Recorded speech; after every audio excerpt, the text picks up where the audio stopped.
Matt Kean, the New South Wales Treasurer and Environment and Energy Minister, I spoke to him earlier. He has said the New South Wales government, he in fact signed it, a COP26 declaration to transition faster to zero emissions vehicles by 2040. I guess that's not entirely controversial given where the federal government's headed, but it's much more ambitious. He says the federal government should be doing more, particularly in terms of emissions vehicle emission standards. Why doesn't the government look at that sort of thing?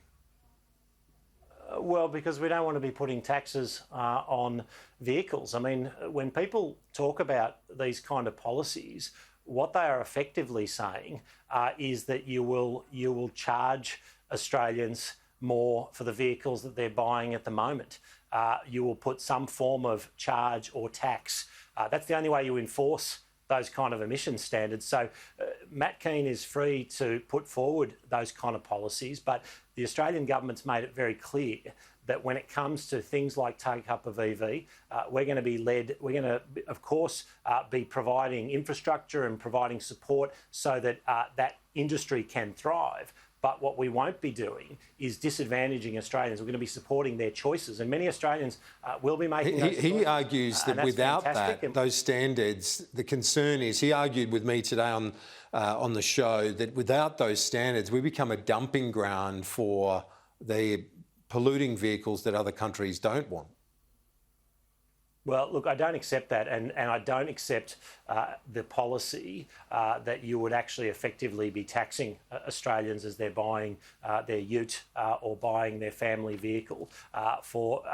Many Australians will be making those choices, and as those cars become more affordable, of course more Australians will make those choices, but we're not going to force Australians into more expensive vehicles than they can afford. We're going to do it the Australian way, as we've said, and whether that's on EV, whether that's in investment in renewable energy, we're not going to be doing it through new taxes, whether you call them new taxes or whether you call them something else. Minister, I'd mentioned this at the start. I want to conclude on this, is the issue of the Pacific, particularly Fiji, absolutely decimated by COVID-19 in terms of the tourism or lack of tourism impact for their economy. They haven't been hit by COVID, thankfully, to that same extent. I know their vaccination rate is very high in Fiji. When will we be able to travel back to Fiji and other countries, particularly Fiji, as part of what one of the ministers described to me as a bulla bubble?